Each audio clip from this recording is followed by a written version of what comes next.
The House of Mystery presents Inside Writing, the radio show where authors discuss their writing process in all genres.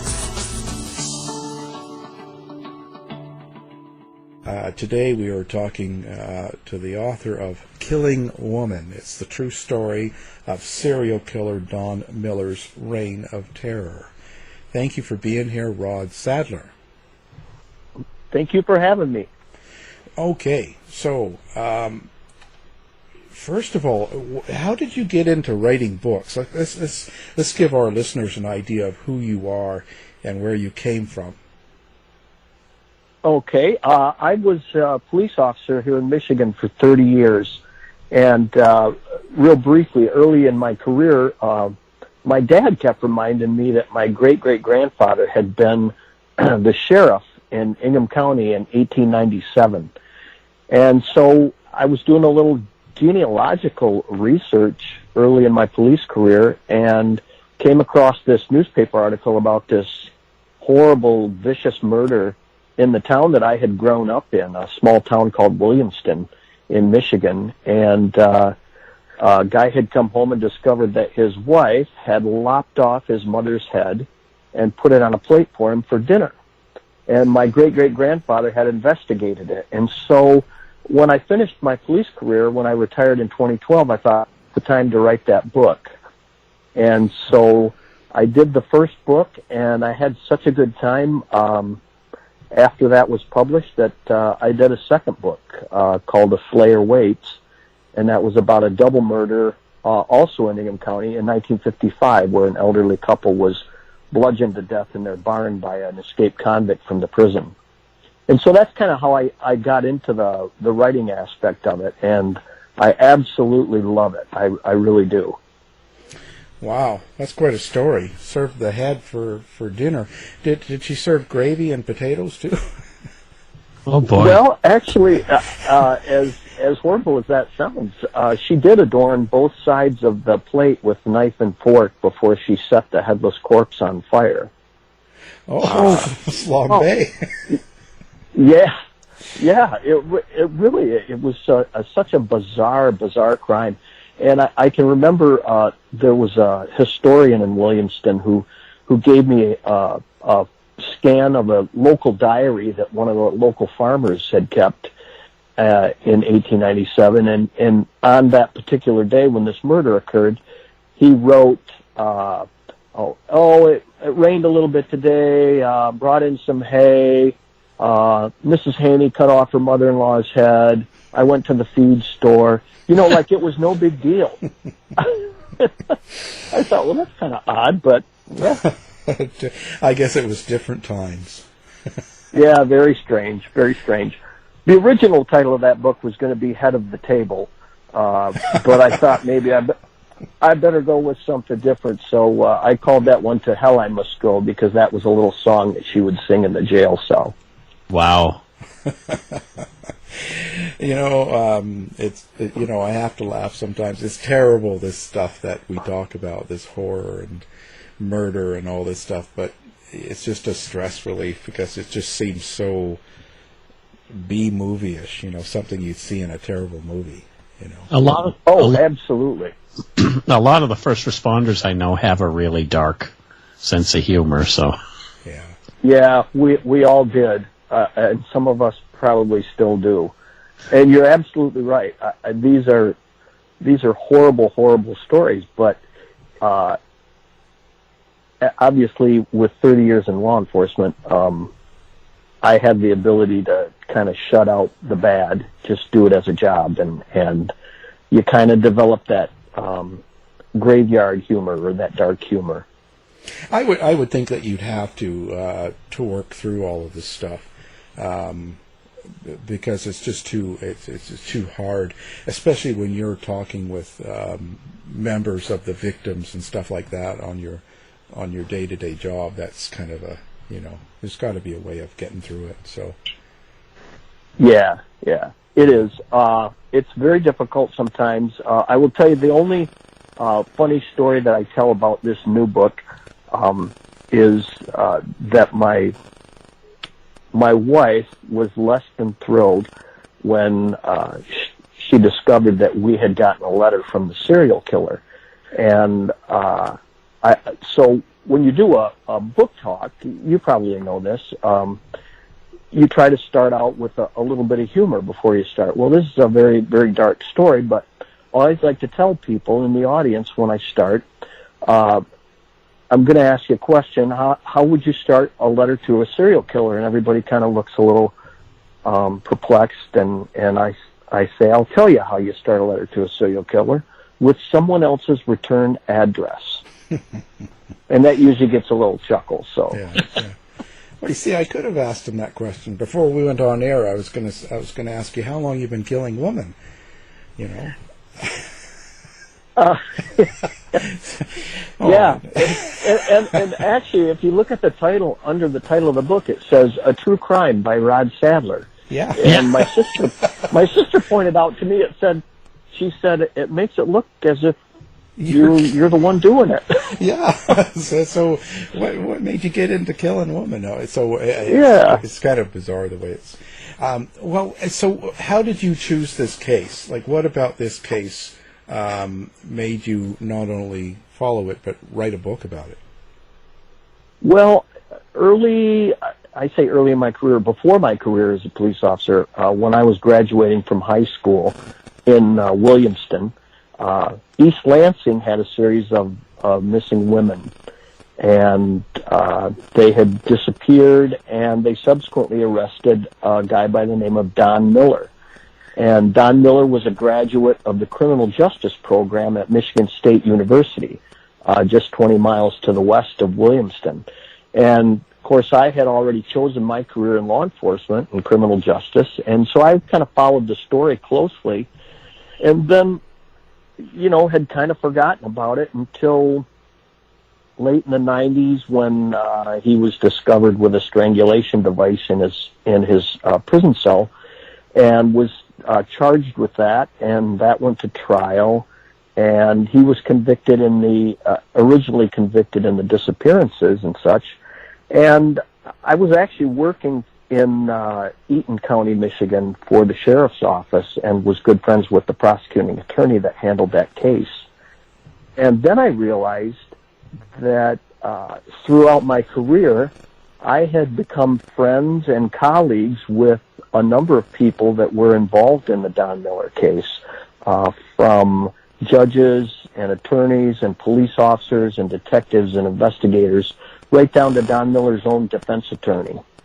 And I thought, that is too big of a resource not to tap into to tell the story, because Don Miller is going to get out of prison someday.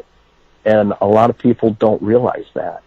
And so I thought, people have forgotten who he is, they've forgotten what he did, and they certainly don't know that he's going to get out. And so that was really the catalyst for writing this book. Yeah, I understand that. I totally. I've just done the same thing with someone different. So what is the basis of, what's the basic storyline of Don Miller and what he actually did? Well, Don Miller had graduated from Michigan State with a degree in criminal justice, and he had a girlfriend by the name of Martha Sue Young. And on New Year's Eve, 1976, they had broken off their engagement a few days before, but they had decided to remain friends. And that night, she came up missing in the early morning hours of January 1st, 1977. And basically, the police started a missing person investigation, and they really clued in on Don Miller right from the start. And as the investigation went on, they still couldn't find Martha. This went on for 10 months before they actually found some of her clothing, and still didn't have her body, though they suspected that he was responsible for her disappearance. And then about 18 months after her initial disappearance, a a co-ed at Michigan State University who worked for the radio station came up missing.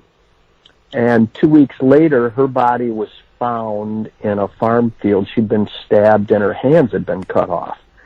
And police really didn't make the connection between Miller and Martha Sue Young's disappearance at that point. They really didn't know who had murdered Marita Choquette was her name.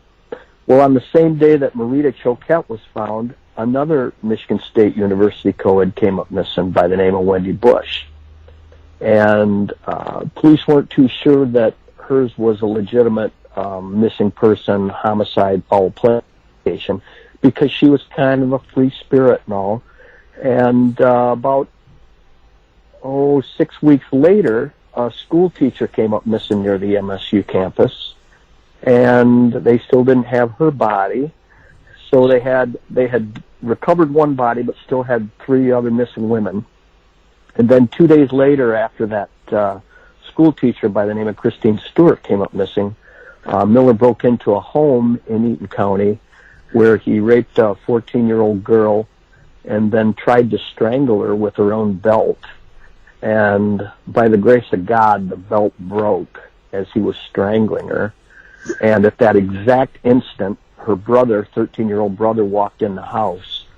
And Miller turned his attention toward the brother, choked him out, and then stabbed him.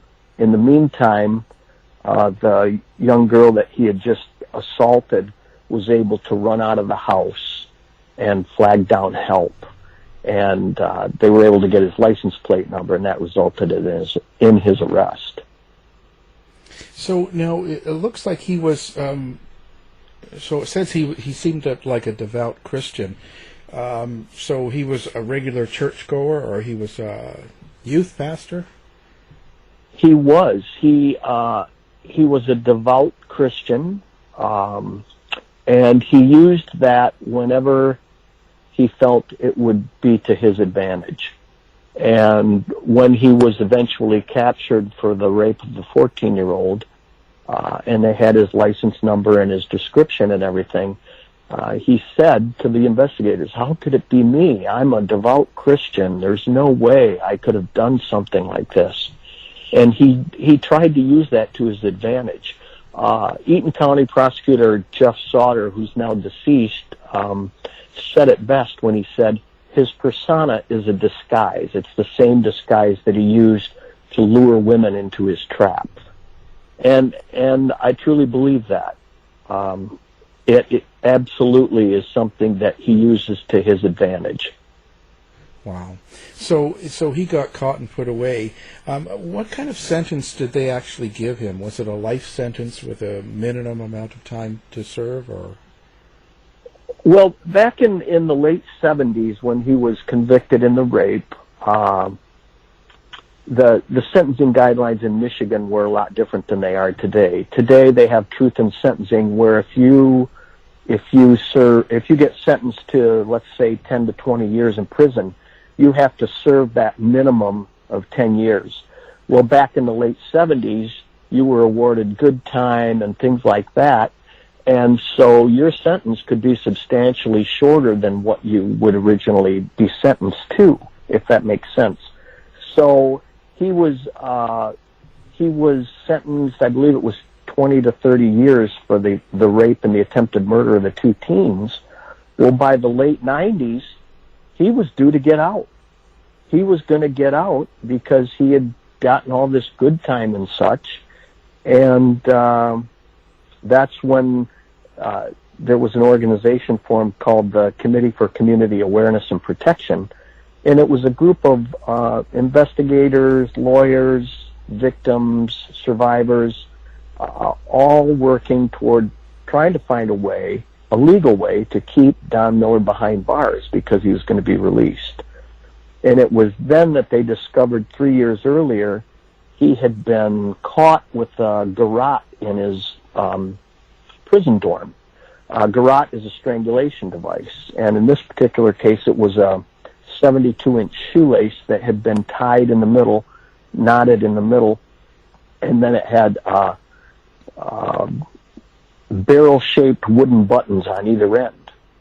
and the prison guard immediately recognized it as a garrote, and so did the supervisors. And so basically they took Miller's good time away. And so they shipped him from Michigan's Upper Peninsula, north of the Mackinac Bridge, down to Jackson Prison in southern Michigan. And he got some good time taken away, but he eventually was going to get out.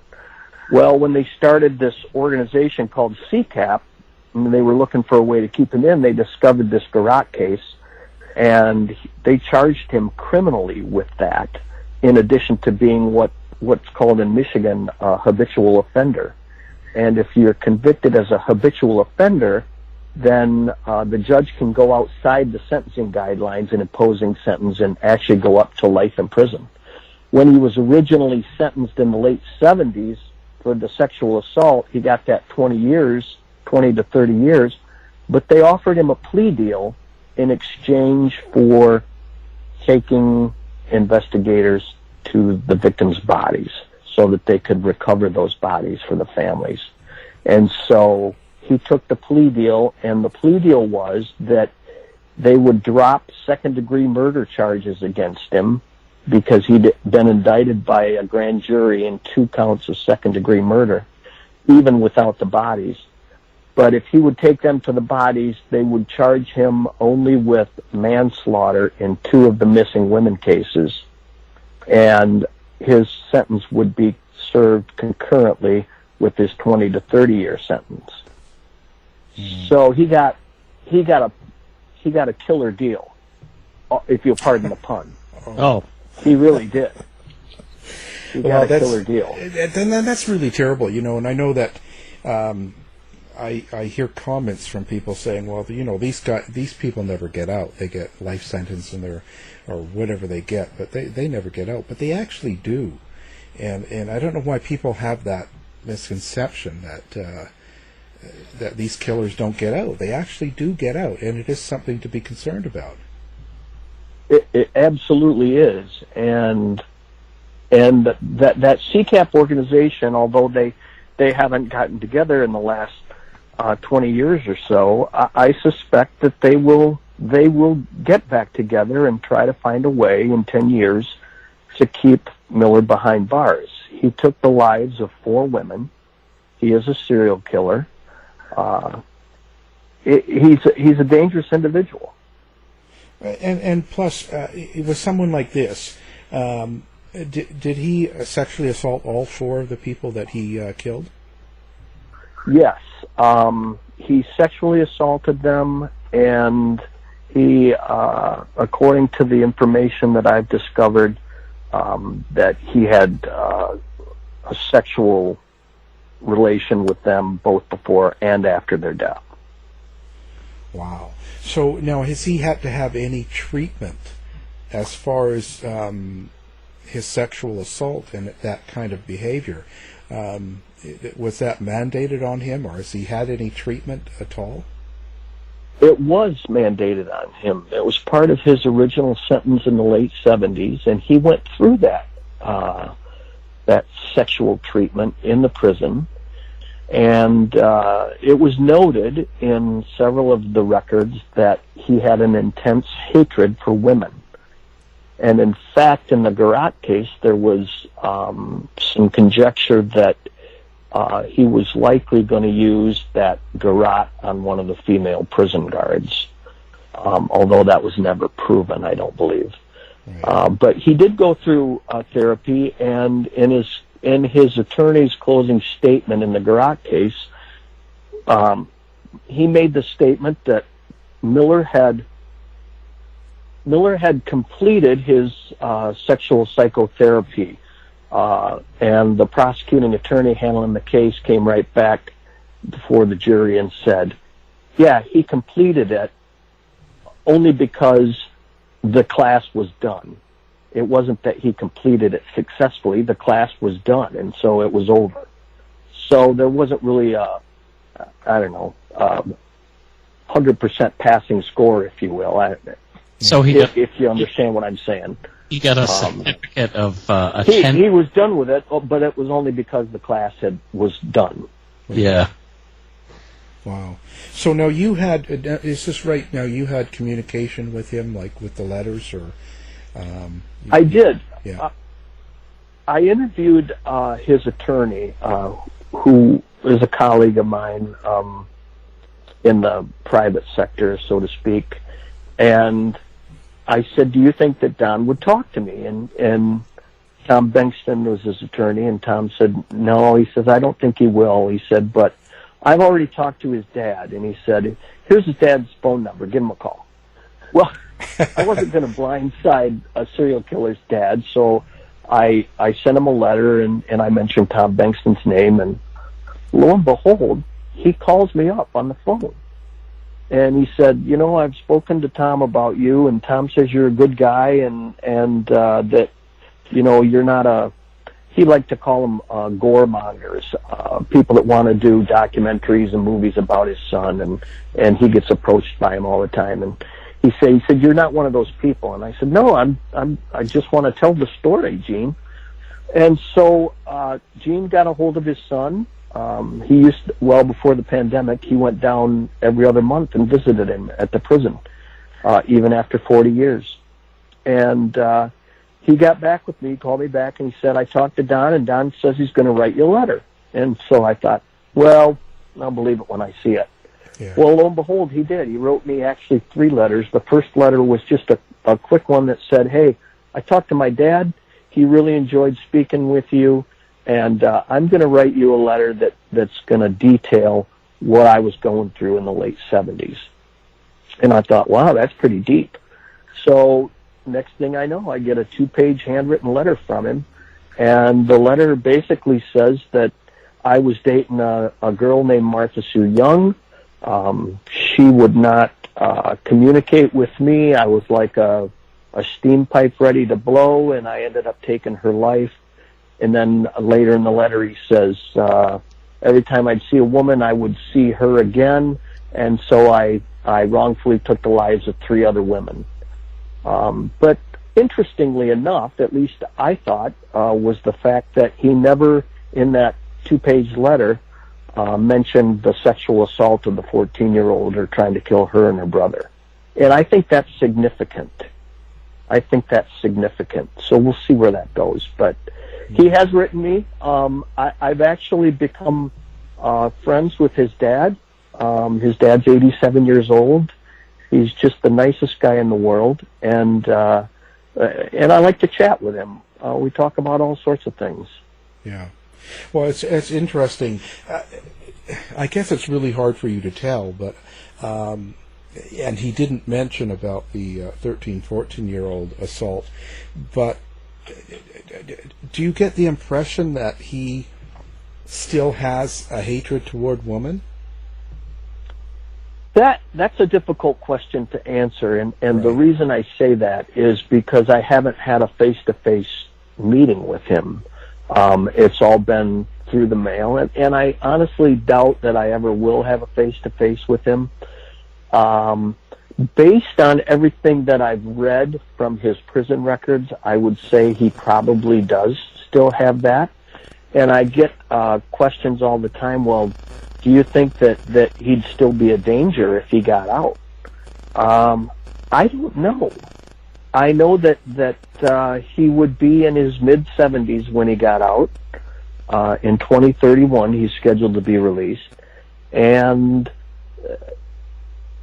I would say that he's still young enough that he could certainly turn his desires toward young women. He's already shown a propensity for that back in the late 70s when he sexually assaulted the 14-year-old girl. So I guess it's not for me to make a judgment, but it certainly is a very valid concern.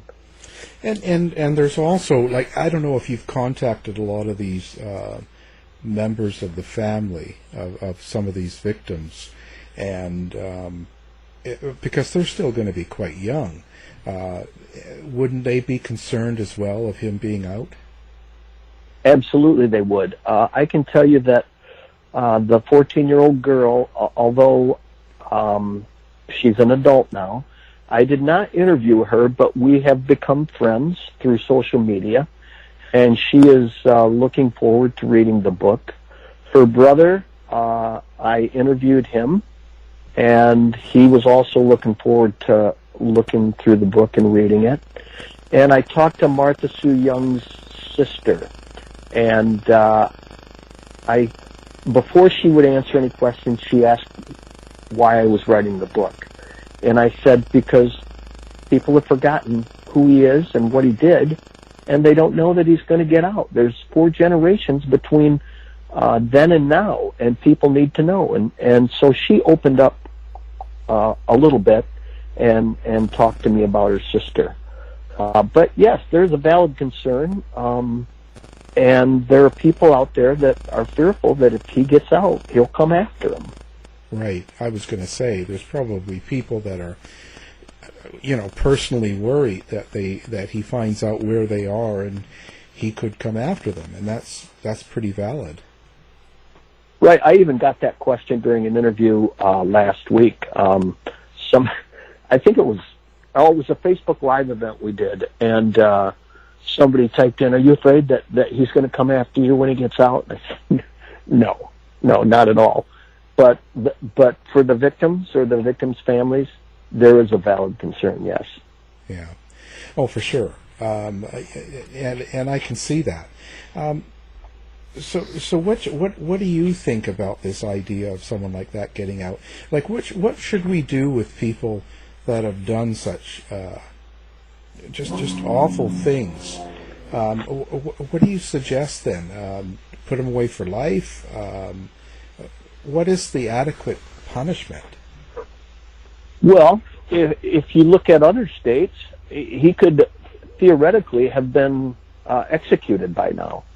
For taking the lives of 4 women and what he did to that 14-year-old, absolutely. But in Michigan, we don't have the death penalty.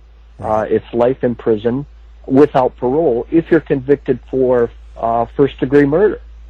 In his case, he wasn't. And so I think it's important for people to understand that Don Miller is not in prison right now for murder.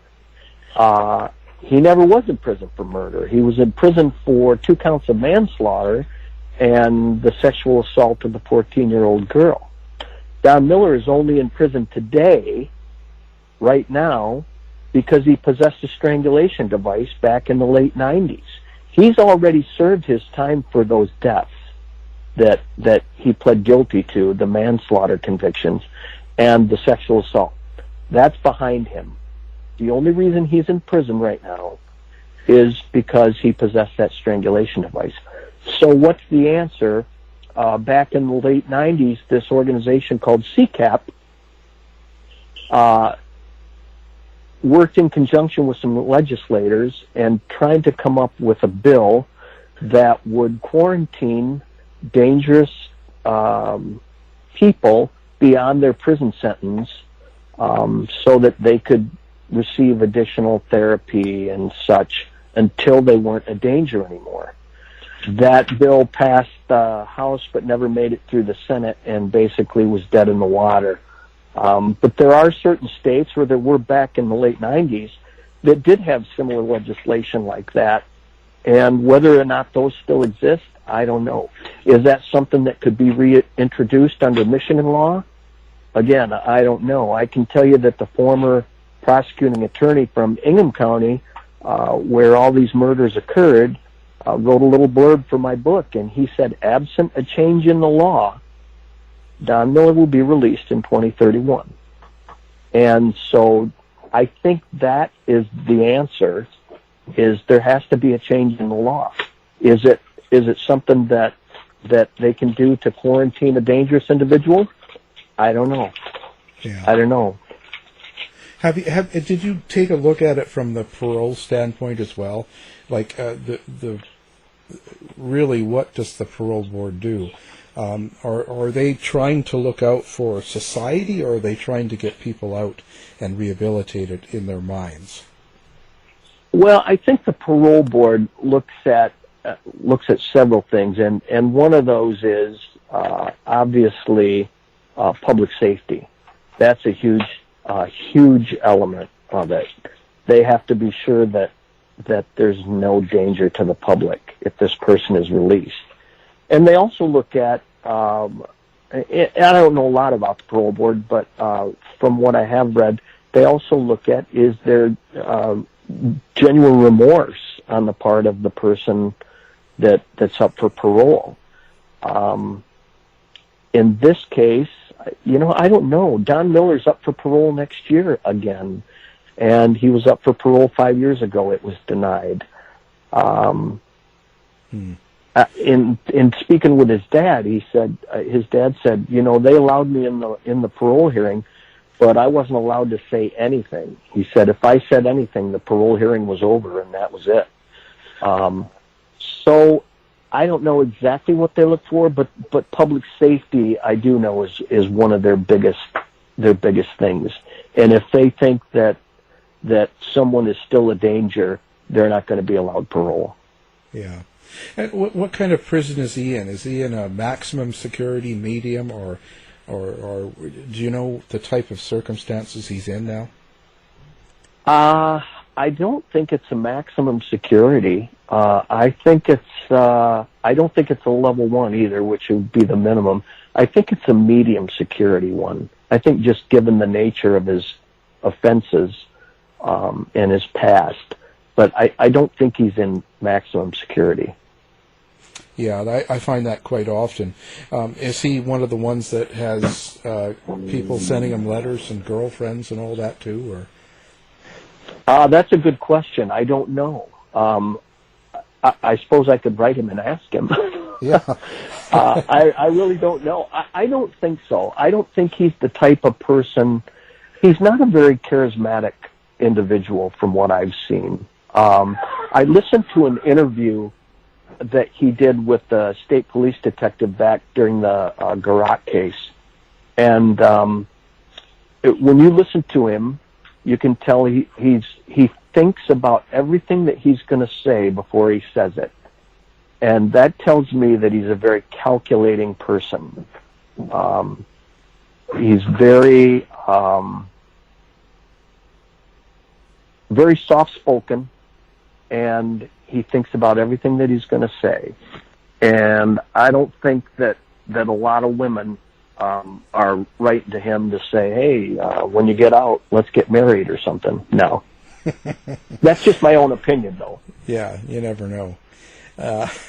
Seems to be a thing, So that's pretty interesting. So is this? Have you dealt with people like him in your career? Does he remind you of anybody? I haven't. I worked for a rural sheriff's office, and I worked on a couple homicides. I don't think I've ever met anybody that sounded like him. I mean, and I mean no disrespect here, but if you listen to that tape that I was mentioning, you can tell he's a very, for lack of a better term, creepy individual. And you can tell that by listening to it. And I don't think I've ever heard anybody in my career that is as calculating as he is. Do you think things like when someone like this is a youth pastor and devout Christian and has that persona about them, does that sort of affect the way they're investigated? Like, do you think the police kind of hold back on something like that, or do they just look right through that and it doesn't matter?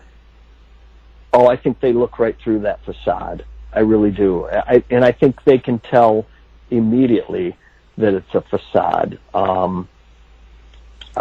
It's very evident. In some of the interviews that I read from the prison and from the original investigators, Miller could not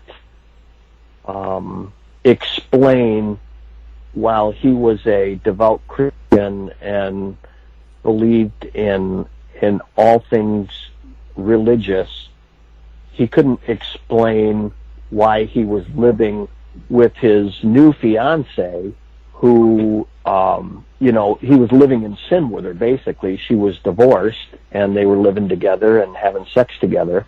And so there was two different worlds, if you will, for him, and he couldn't explain those. And so and the police saw right through that, and they hit him with that. They'd say, well, if you're such a Christian, why are you living with a woman who's divorced and has a little girl, and you guys are having sex together? He couldn't explain that. So, no, I don't think they hold back. Getting back to your original question, I think they see right through that.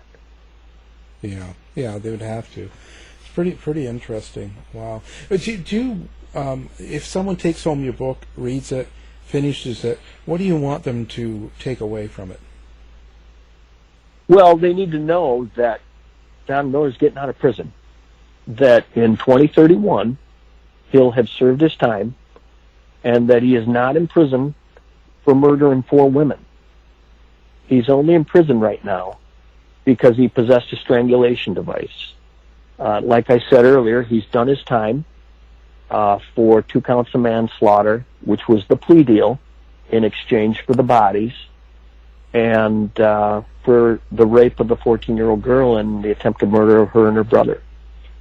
And right now, he's done his time for all that. And in 2031, Don Miller's going to walk among us again. Do you have any thoughts on that plea deal sort of thing? Because this happens a lot in cases where I understand the police kind of, or the prosecutor has to try and make a deal to get the bodies or get information and things like that. But quite often, this is what you see, these horrendous murderers get up for parole, and they seem to take advantage of that. Do you think plea bargaining is a good thing? I think in certain instances it is. And I'll tell you, I interviewed Peter Houck, the Ingham County prosecutor that made that deal. And he said when that deal was made, he said, I felt like I had just made a deal with the devil. But on the flip side of that, there were 3 families that needed closure. They had no idea where their daughters were. They knew that they were likely dead. And Peter Houck, who actually had ran his election campaign on the premise of doing away with plea bargaining, had no idea that he would be faced with a series of disappearances unlike any in Ingham County before.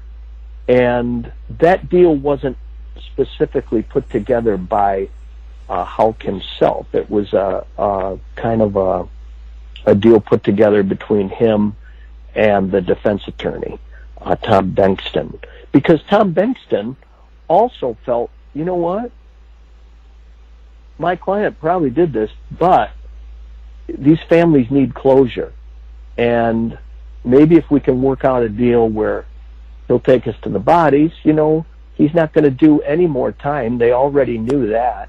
They knew they could convict him for the second-degree murder of 2 of the women, but they also knew that they'd probably lose that on appeal to the Court of Appeals in Michigan.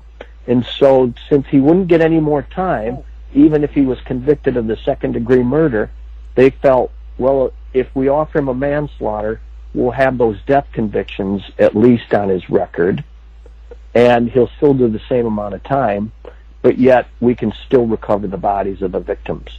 So in this case, yeah, I think I can't imagine the thought process that had to go into that, the decision making, like, do I offer him this plea deal to give these families closure? I can't imagine the struggle that Peter Houck had to go through to do that. Yeah, but he did, and I think it was the right decision.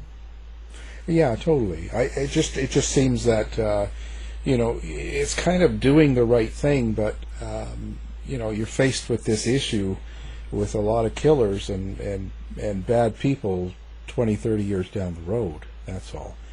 And yeah, when he got his original sentence, everybody thought, oh, he's getting put away for 20 or 30 years. We'll never have to worry about him again. Yeah. He'll die in prison. Well, guess what? He didn't. No. And it goes fast, you know. At the time, you're thinking this is good, but then it doesn't take long. Those 20 years fly by, and, you know, then you're dealing with this. Yeah. This particular book, unlike your first ones, is kind of a more current case, and people are still alive, and you're still dealing with family members and issues that are still with living people. Did this cause any sort of emotion, or was this a struggle for you as compared to the other book? No, I guess the struggle was in the first two books, I was dealing with, first a murder in 1897. The second book was a double murder that basically occurred at the same time. In this particular book, I had 4 murders, and I had the rape and then the 2 attempted murders. So I had to cover all of that. And I remember when I sent my manuscript, and my publisher sent it back and said, "You're going to have to pare this down." It was over 600 pages, and because there was just so much information. Emotionally, I think the biggest struggle is knowing that, you know, that I built a relationship with Miller's dad, and I consider him a friend. And he called me up last week, and he just gotten the book, and I could tell he'd been crying. Yeah. And he said, you know, I'm having trouble reading this. And I said, well, I'm sure you are, Gene. I said, I knew you would. And he said, I didn't know some of this stuff. And I said, I understand. And then he turned around and he said, you did a good job writing this. And I was floored. Yeah. That's the best. The killer's dad. Yeah. Yeah, that's the killer's dad telling me I did a good job writing the book. Yeah. But I think that's the ultimate, when you get people that are involved in it personally and they really like what you've done. That's probably that's the ultimate plus, you know, more than anybody else. Yeah. Yeah. So will Miller get a chance to read it? I don't know. I am actually going to write him another letter and say, hey, listen, the book's out. Your dad's read it. He's pleased with it. I still stay in touch with him, you know, because I worry about him. He's 87 years old, and I just wanted you to know. So he'll find out the book's out. Well, guess we'll have to wait and see. So now, do you have a website of your own that you do, or is there a place people can come find you and find out about you? I do. It's called rodsadler.com, 1D. And I also have a Facebook page, Rod Sadler Author, and I have a Twitter account and Instagram account. So you can find me at any one of those places. And the books are available on Amazon and Barnes & Noble. And there's I don't know if Schuler's is nationwide or not, but there's a big bookstore here in Michigan called Schuler's. It's available there. Okay. Well, we're going to post that on our website. We'll put your website up as well so people can find you if they forget or they can't find you. We'll have all those links. God, it's quite a book, quite a story, and you know, good job there. You know, it's so you're going to keep on doing this sort of writing? I am. I retired from law enforcement in 2012, and I still have one son in college, so I'm still working part-time.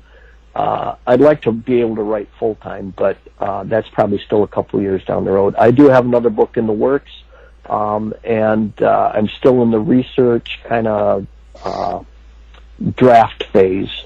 So, yeah. Well, that's great. Glad it's all turning out for you. How you been doing with the COVID and all the stuff going on? Oh, no worries here. I work in emergency management, so I've kind of continued working right through the whole pandemic thing, and I take the precautions that need to be taken, and we'll get through it. It's a major inconvenience, but I think everybody's going to get through it.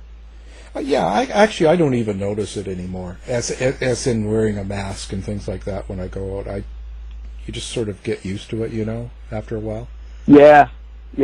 My biggest problem is I'll be park in the furthest parking spot and be halfway up to the store and realize I forgot my mask. Yeah. Yeah, that's the worst, right? And it's raining or something too, right? So absolutely. Yeah, that's how it goes. Well, it's been a really good interview. I appreciate you being here. Our guest has been Rod Sadler, and the book is Killing Woman, and it's the true story of serial killer Don Miller's reign of terror. Thanks again. Thank you, Al. I really appreciate it, and I really enjoyed myself. To find out more about our show, guests, or to listen to past shows from our archive, please go to www.houseofmysteryradio.com. Show's over for now. Was it as good for you as it was for me? Well, good night. This has been a production of Something Weird Media. I'll be back.